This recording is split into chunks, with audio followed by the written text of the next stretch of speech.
Radio Clamart. À toi, Younes. Bonjour à tous, nous allons présenter notre première émission radio de l'année. Et oui, c'est toujours Enfant Radio Clamart, ERC. Alors c'est la troisième année consécutive avec une nouvelle équipe de journalistes aujourd'hui. On leur souhaite la bienvenue d'ailleurs. Alors on a un invité un petit peu spécial, Younes, aujourd'hui, non? Oui, c'est un magicien, Magique Régis. Alors, je sais que mes élèves ont tous un petit peu peur d'un tour de magie où il ferait disparaître tout le monde, peut-être. Oui, je crois qu'on a tous peur. Alors, mais avant de passer à l'interview de notre invité, on va juste présenter le sommaire de notre émission. Alors, qu'est-ce qu'on a au programme aujourd'hui, Younes? Il y aura des animaux comme les tigres. Tu veux dire qu'on aura des tigres qui vont entrer dans le studio, là, aujourd'hui? Non, au sommaire. Ah, d'accord. Et quoi d'autre? Nous parlerons d'un bébé royal et la tour Montparnasse. D'accord, alors le bébé royal, je crois que j'en ai une petite idée. Et puis on va faire un tour dans l'espace aussi, me semble-t-il. Oui, nous allons parler des comètes et des astéroïdes. Et des météorites et des étoiles filantes. Des étoiles filantes. Ah oui, tout ça, donc bon, on va pas trop donner d'indices pour l'instant. Et puis, vu que ce soir, alors on est en vacances quand même, c'est ce soir les vacances de la Toussaint. Alors je crois qu'on a un sujet qui pourrait nous intéresser, Younes. Oui, avec Mohamed et Berké, nous allons voir qu'on peut passer des vacances très originales. Ah, on verra ça tout à l'heure. Alors, mais tout de suite, on va passer à l'interview de notre invité. Alors, tout d'abord, je voudrais vous remercier d'avoir accepté notre invitation. Parce que vraiment, ils sont très, très contents d'avoir un magicien parmi nous aujourd'hui. Et puis, je vais les laisser commencer à vous poser des petites questions. Ils veulent savoir plein de choses. Alors, à vous, qui commence? Vas-y, Camilla, prends le micro correctement. Bonjour Régis, merci beaucoup d'être venu. On vous connaît sous le nom de Magique Régis. Vous êtes, paraît-il, un grand magicien. Comment avez-vous appris la magie? Alors comment j'ai appris la magie? En fait, j'ai découvert la magie quand j'avais à peu près 17 ans. J'ai rencontré lors d'une soirée un magicien qui était un peu plus âgé que moi, qui se produisait, qui faisait des tours de magie qui m'ont beaucoup plu. Et ça m'a donné envie, en fait, d'apprendre moi aussi les secrets des magiciens. C'est comme ça que tout a commencé. Vous l'enseignez? Alors, qui me l'a enseigné? En fait, il n'y a pas vraiment d'école de magie aujourd'hui. Les secrets se transmettent en fait de professeur à élève. Donc, je suis allé taper à la porte de quelques magiciens qui étaient connus à l'époque où j'ai commencé à m'intéresser à la magie. Et ce sont eux qui m'ont donné les premières petites ficelles. Et c'est comme ça que j'ai commencé mon apprentissage. Quel âge avez-vous quand vous avez commencé à être magicien? Alors en fait, j'avais à peu près 17 ans quand j'ai commencé à m'intéresser à l'univers de la magie. Et puis très rapidement, je me suis intéressé à la magie pour enfants, où là j'ai attendu d'avoir 22-23 ans pour commencer mes premiers spectacles pour les enfants. Vous avez eu un autre métier en entreprise avant de devenir magicien. Qu'est-ce qui vous a donné envie de changer de métier? Alors effectivement, parallèlement à la magie que je faisais de manière très ludique, c'était une passion. J'ai fait des études, j'ai travaillé comme vous, je suis allé à l'école et puis j'ai fait des études un peu supérieures et j'ai travaillé également en entreprise et à un moment donné, si vous voulez, la passion a été un petit peu plus forte que le reste et j'ai pu allier en fait ma passion à une vie professionnelle parce qu'il faut bien trouver un métier et j'ai décidé donc d'être magicien. Parlons maintenant de vos spectacles. Vous faites des tours de magie dans les collectifs, des entreprises, des soirées ou des fêtes pour des enfants. Alors en fait...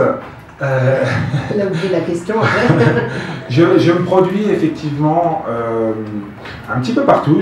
Pour les enfants, j'interviens souvent lors de goûters d'anniversaire. Lorsque les enfants fêtent leur anniversaire, c'est une date extrêmement importante pour eux, puisque tous les amis viennent à la maison. Et donc, je viens et je réalise un spectacle que j'ai écrit il y a quelques années, qui s'appelle « À la recherche de la baguette magique », qui est un spectacle que je joue sur scène, dans des théâtres, et que j'ai adapté également à domicile. Et sinon, pour répondre à ta question, effectivement, j'interviens aussi bien auprès des entreprises que des collectivités, des mairies, des hôpitaux, des maisons de retraite, partout. Les écoles aussi, non? Alors les écoles, effectivement, oui, les écoles. C'est une idée à proposer. Oui, tout à fait. Les centres de loisirs, effectivement. Voilà, à différentes périodes de l'année, souvent pendant les périodes des fêtes. Voilà. Et où avez-vous fait votre premier spectacle? Alors mon premier spectacle de magie pour enfants, si on reste sur la magie pour enfants qui est la thématique du jour, je l'ai fait en fait à Lille. Je suis allé à Lille. Chez moi. Voilà, c'est pas fait exprès, mais j'étais allé à Lille. Une société m'avait convié pour réaliser son arbre de Noël. C'était mon premier spectacle sur lequel je me produisais. Et c'est là-bas que je l'ai fait. Voilà, c'était il y a déjà plus d'une dizaine d'années. Et je m'en souviens parce que des mois avant la prestation, je ne dormais pas la nuit, je pensais à mon spectacle, je me revoyais enchaîner l'ensemble de mes tours, mes dialogues, et voilà, c'était beaucoup de trac, le premier spectacle, mais ça s'est bien passé, fort heureusement. Quel est votre pire et meilleur souvenir sur scène? Alors, mon pire souvenir concernant toujours la magie pour enfants, c'était lors d'un spectacle où je me produisais pour une commune. Il y avait 300 à 400 personnes, dont probablement 60% d'enfants. Et lorsque je me produis, évidemment devant 300 à 400 personnes, il faut du matériel sonore, et j'étais venu avec mon propre matériel, et j'avais un régisseur qui était dans cette salle qui me dit non, ne vous inquiétez pas, on a notre propre matériel, et donc le matériel qu'il m'avait confié était un micro. C'est des micros, vous savez, qu'on attache ici, ou des micros qu'on appelle des micro-casques, qui permettent en fait à l'auditoire de nous entendre, parce que 300-400 personnes, vous imaginez, c'est une très grande salle. Et en fait, quand j'ai commencé le spectacle, le micro s'est éteint et il ne s'est jamais rallumé. Et donc du coup, j'ai fait un spectacle devant 400 personnes à la voix nue, comme ça, sans micro. Ça a été extrêmement difficile pour moi. Voilà.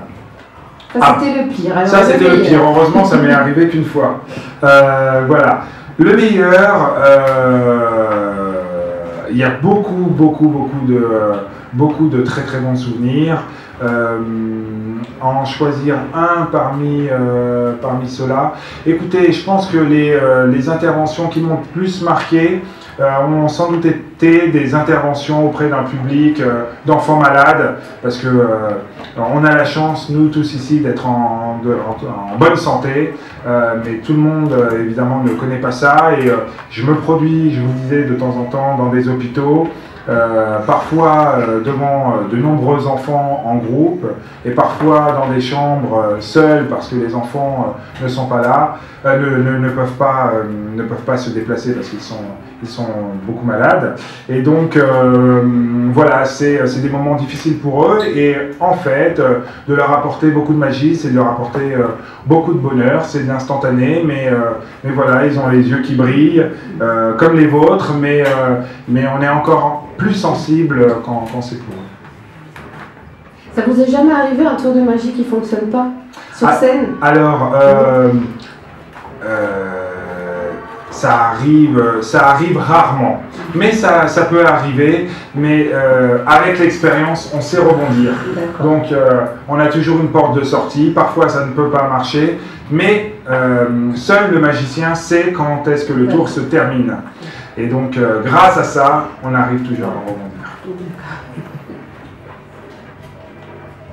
Moi, en tout cas, j'ai le trac quand je dois faire un spectacle devant plusieurs personnes. Est-ce que vous aussi, vous avez le trac quand vous faites vos spectacles? Alors oui, effectivement, tu as le trac et tu es très jeune déjà pour faire des spectacles, je te félicite, c'est bien, parce que moi à ton âge je n'en faisais pas encore. Oui, il y a toujours un petit peu de trac parce que évidemment le public n'est jamais le même et moi j'ai conçu un spectacle qui est extrêmement interactif, où je donne beaucoup la parole aux enfants et les enfants ont une grande liberté d'action dans mon spectacle. Ça veut dire que les enfants que je choisis qui viennent avec moi sur scène doivent avoir un certain talent pour que mon spectacle réussisse. Voilà, c'est le pari que j'ai fait quand je l'ai monté. Et évidemment, quand j'entends tous les enfants avant le spectacle, il y a effectivement un petit peu de trac, mais heureusement il disparaît dans les 3-4 premières minutes, parce qu'après on est concentré sur le spectacle en lui-même. Avez-vous un porte-bonheur ou un rituel porte-bonheur pour vous aider à pas avoir le trac justement? Alors, pour pas avoir le trac, non, j'ai pas vraiment de porte-bonheur. Alors après, vous savez, j'ai un petit gris-gris dans mes clés, je pourrais vous le montrer tout à l'heure, d'un petit magicien qu'on m'a offert, voilà, avec mon prénom dessus.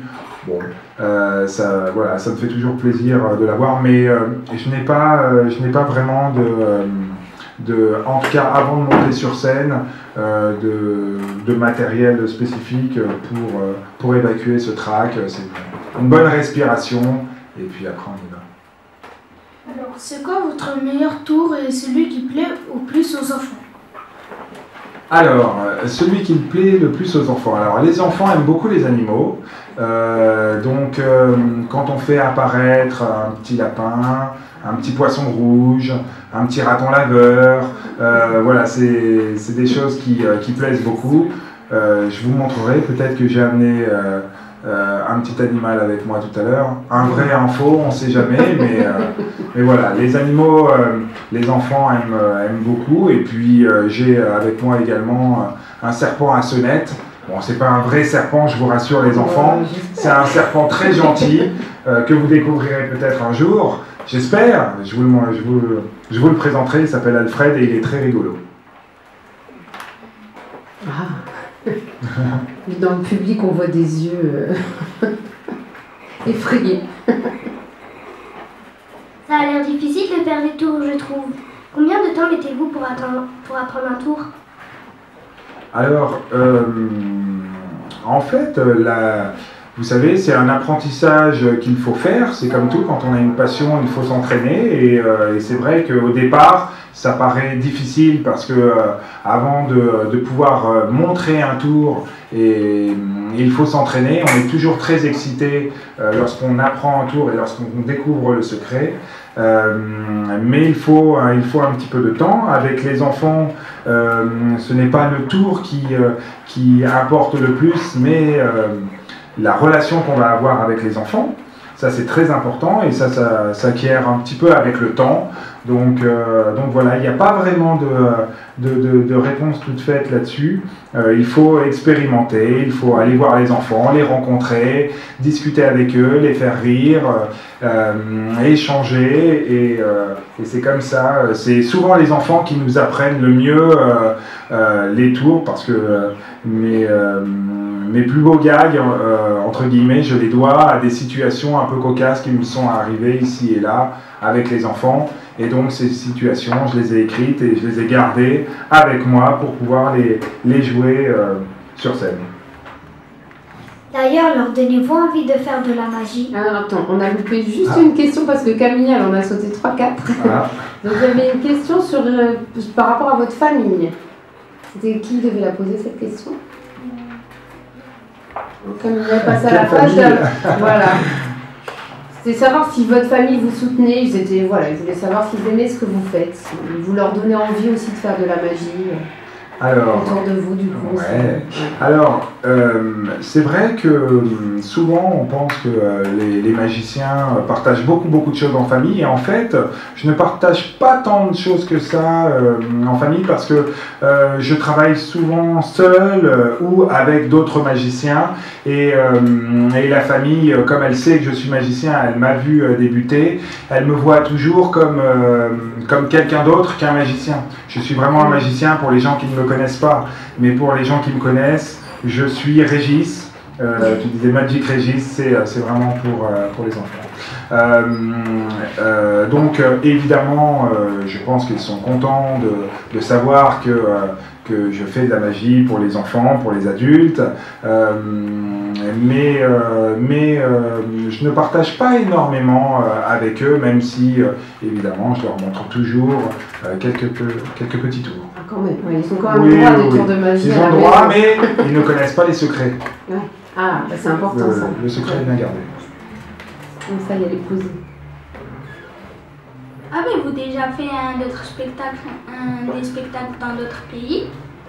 Ah bah oui, très souvent je réalise des spectacles à Paris, en Île-de-France, parfois en province, parfois ça m'arrive d'aller à l'étranger, mais très régulièrement je suis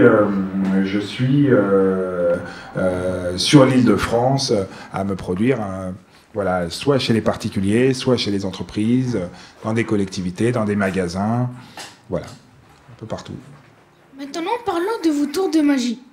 Avez-vous des accessoires particuliers comme une bague magique ou un livre de magie? Alors oui, évidemment, j'ai tous les accessoires du magicien, parce que le vrai magicien, évidemment, a toujours sa cape, son chapeau et sa baguette. Donc ce sont les 3 instruments avec lesquels que je ne quitte pas. Là, je les ai quittés parce que je suis avec vous. Donc voilà. Et sinon, évidemment, il y a des accessoires qui sont communs aux magiciens, comme des cordes, des cartes, des balles en mousse, des animaux, les animaux du magicien. Et voilà, c'est avec eux, évidemment, qu'on réalise des démonstrations. Utilisez-vous des personnes en les faisant venir sur scène pour faire des tours? Oui, tout à fait, tu as raison. Effectivement, mon objectif quand j'ai commencé à travailler sur de la magie pour enfants était de partager des moments vraiment de bonheur avec les enfants. Et je voulais que les enfants soient acteurs du spectacle que j'avais écrit. Donc, j'ai voulu beaucoup d'interactivité. Donc, sur beaucoup de mes numéros, je fais venir les enfants qui deviennent complices, cobayes avec moi. Vous les faites disparaître? Alors, je les fais disparaître, mais je les fais réapparaître. Ah. Hein, donc, je vous rassure. C'est possible de faire disparaître certains élèves, ça m'intéresse quand même. Tout est possible. En magie, il n'y a rien d'impossible. C'est ce qu'on nous apprend. Il n'y a pas vraiment d'école de magie, il n'y a pas de Poudlard, mais on nous apprend une chose, que tout est possible. Donc, on ne se limite à rien. D'accord. Il y a une question. Avez-vous un endroit particulier pour vous entraîner? Alors oui, j'ai effectivement une pièce qui est dédiée entièrement à la magie, dans laquelle effectivement je m'entraîne. Il y a tous mes accessoires, il y a mes livres, comme tu disais tout à l'heure, il y a voilà, tout mon matériel pour que je puisse travailler, un grand miroir, des miroirs un peu partout pour que je puisse voir les manipulations que je fais. Et c'est dans ces pièces-là, généralement, que tout commence. C'est beaucoup d'entraînement. Avez-vous déjà fait disparaître des animaux? Alors oui, effectivement, on fait disparaître des animaux pour les faire réapparaître ailleurs, ou on fait apparaître également des animaux. Très souvent, c'est comme ça que cela se passe. En fait, on fait apparaître des animaux alors que vous ne vous y attendez pas, vous les enfants, et c'est ce qui crée évidemment la surprise. Moi, je suis passionnée par le métier de pompier et quand je serai grand, je le ferai. Vous, quand vous étiez petit, aimiez-vous déjà la magie? Alors, c'est bien que tu sois déjà passionné par le métier de pompier, c'est très noble. Et je vais très souvent travailler chez les pompiers, donc c'est un public que j'aime beaucoup. Quand j'étais petit, je n'étais pas aussi sûr de moi et je ne savais pas vraiment ce que je voulais faire. Et je n'avais jamais rencontré de magicien. Donc, je connaissais mal cet univers, je l'ai découvert assez tard. Et quand j'étais petit, je pensais plutôt être instituteur. Voilà. Ça doit être pas mal de savoir faire de la magie et en même temps d'être maître d'école. Bah oui, écoutez, on verra ce que l'avenir nous réserve, mais et voilà. Avez-vous d'autres passions dans la vie ? Oui, bien sûr, j'ai d'autres passions. Alors évidemment, celle-là est la plus grande, puisque c'est celle qui me permet eh bien, de vivre aujourd'hui et de pouvoir me produire et de réaliser des spectacles un peu partout. Alors après, j'aime beaucoup le sport, j'aime beaucoup la musique, j'aime bien la littérature également. Voilà, les voyages, j'ai de la chance...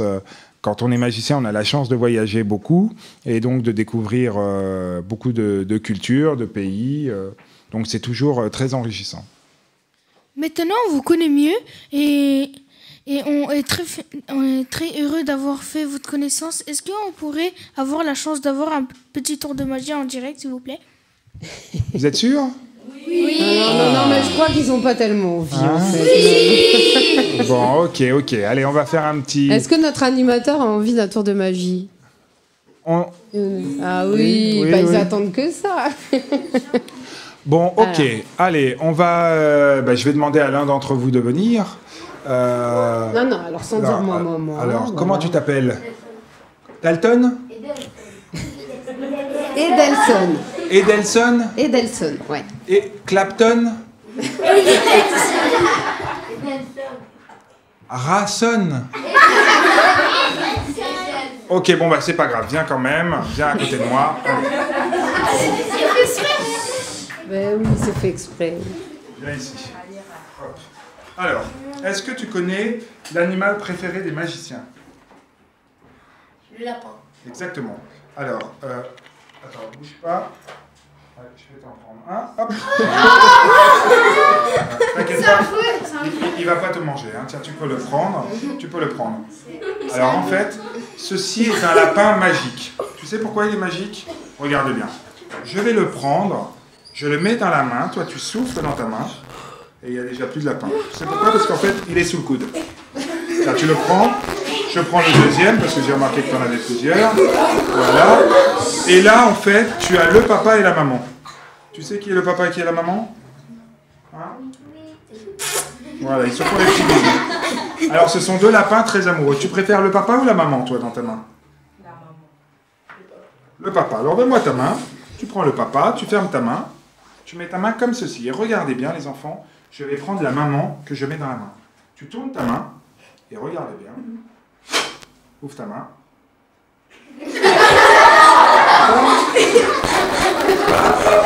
Alors, est-ce que tu veux recommencer ? Oui. On recommence ? Oui. Bon, ok. Un autre tour de magie, s'il vous plaît. Je vais te donner... Attendez, on va continuer avec le papa et la maman qui se font des petits bisous, tu vois ?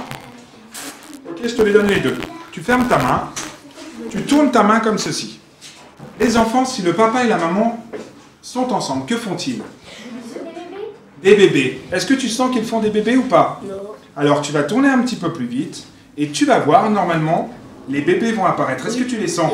Alors, continue. Tu sens les bébés apparaître ? Ouais. Allez, ouvre ta main.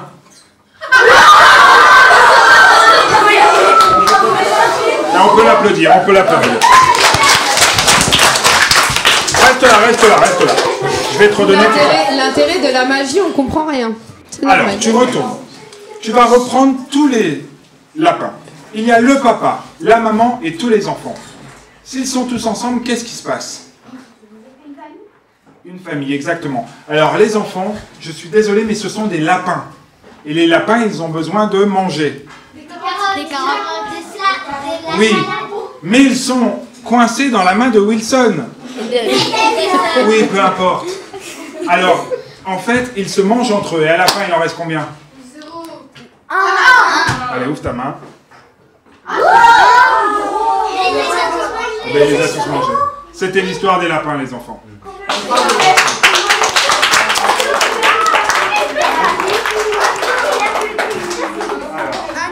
Je vais peut-être demander à une petite fille de venir.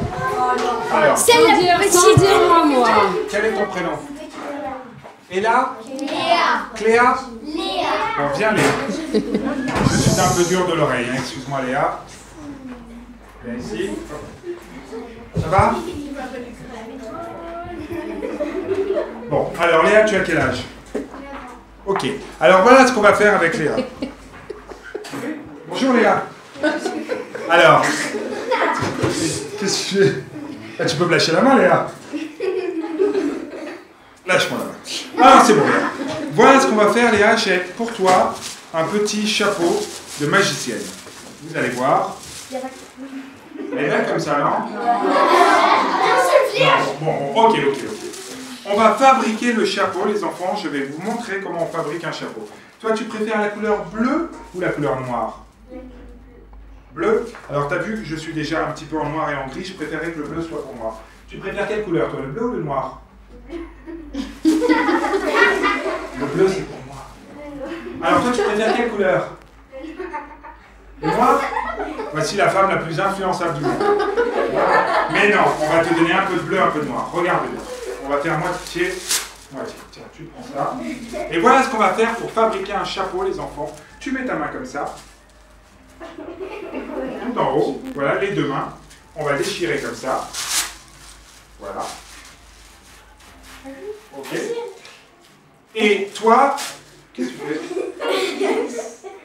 Hein? Pourquoi tu déchires le papier?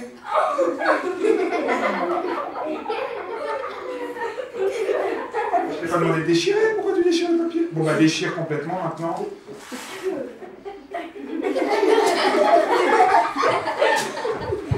Bon bah c'est pas grave. Bon bah les enfants, je suis désolé. Je voulais vous faire un... Bon, c'est pas grave. Voilà ce qu'on va faire. On va mettre tout ça en boule. Tu mets tout ça dans tes mains, dans tes deux mains comme ceci. Et regarde bien. Tu dis ouga ouga. Ougi ougi. Tu continues pendant une petite demi-heure. D'accord? Et dès que je dis abracadabra, vous allez voir, elle va lancer les papiers et le chapeau va apparaître. Vous êtes prêts? Vas-y. Abracadabra.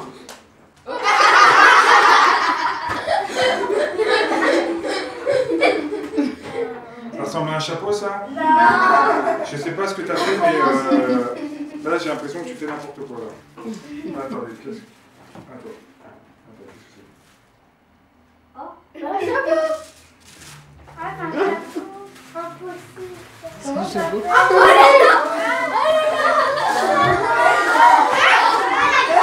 On peut l'applaudir.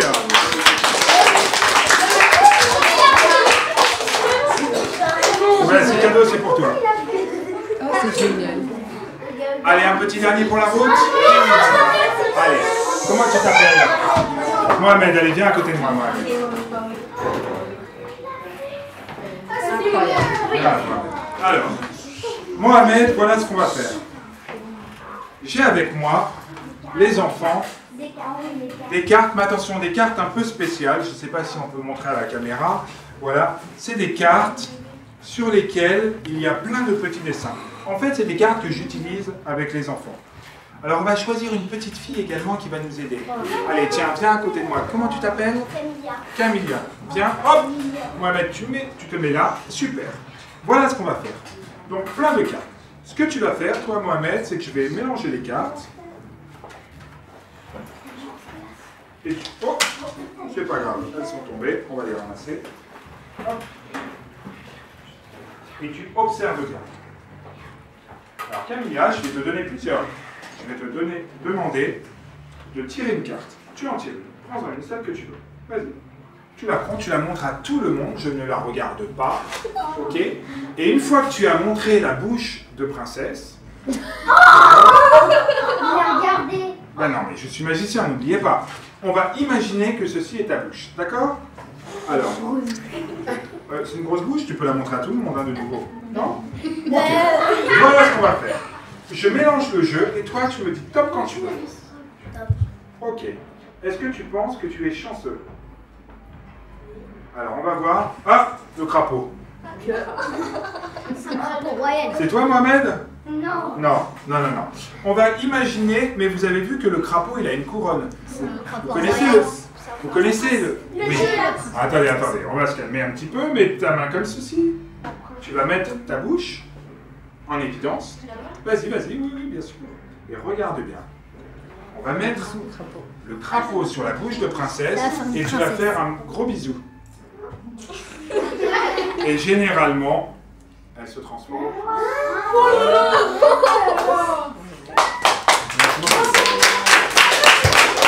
Ça va.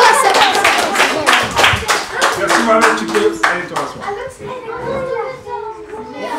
C'est le problème de la magie, c'est qu'on ne saura jamais s'arrêter. Alors, un petit dernier pour la route. Non, vous allez, regardez, on va le faire collectivement. Vous allez mettre vos mains comme ceci. Tous. Assis, en étant assis. Ok? C'est tout. Et vous avez vu que les mains sont parallèles l'une à l'autre, les bras bien tendus. Et on va retourner les mains. Comme ceci, super. La main droite sous la main gauche et vous attrapez la main. Comme ceci. Est-ce que tout le monde est bon là? Oui.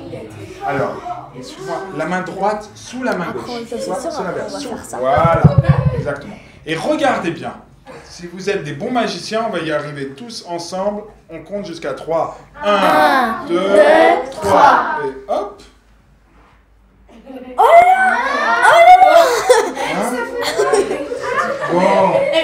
Bon, bah il va falloir s'entraîner un petit peu pour devenir magicien. Ah, j'ai l'impression, hein. Merci les enfants.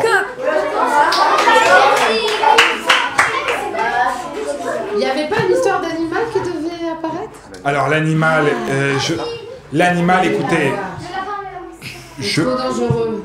je le prendrai la prochaine fois qu'on se verra. D'accord? Mais, Alors on va faire Non. une demande à l'école pour avoir le magicien. Ah, c'est bon. Et disparaître ça. non, alors, Non. les enfants, Disparaître nommé. évidemment, on demande toujours de faire disparaître beaucoup de choses. Alors, on peut le faire, mais on le prépare ensemble, d'accord? Donc, si vous voulez, on essaiera de faire un spectacle, pourquoi pas ensemble. On verra, on se reverra, ne vous inquiétez pas. Là, c'était quelques petits tours pour vous en exclusivité. Voilà, ils vous ont préparé un petit Ah bah ça, quelque c'est chose. gentil, ça. Non, c'est le violet, c'est Non, le le violet. violet et la carte au-dessus. Voilà. En tout cas, on vous remercie beaucoup d'être Bah, venus. c'est moi qui vous remercie, ça me fait plaisir de... C'est là-bas à côté. Ah, c'est Inès alors, Inès. Voilà, et il y en a une deuxième. Inès. Mais Ismaël. Voilà. Non, Ismaël, tu reposes. Merci beaucoup. Inès. Voilà. Mais on Bon, a vous dit savez que ce qu'on- ça se préparait. Ce qu'on fera, les enfants, on est au mois d'octobre. On va voir avec votre maîtresse et je viendrai vous faire un spectacle dans votre classe. D'accord? Pour tout le monde. Ok? Ça, c'est génial. Oui. Comme ça, vous verrez les animaux dont je vous ai parlé. Super. Quand bah, on fixera la date. On verra. Il Hein, faut être vous inquiétez patient pas. dans la vie un petit peu. Hein? Merci en tout cas, les enfants. Voilà. Et merci beaucoup. Vous dites merci beaucoup parce que c'est vraiment. Merci à vous. Ils sont très contents, franchement. Merci. Vous applaudissez quand même pour tous les cadeaux. Radio Clamart.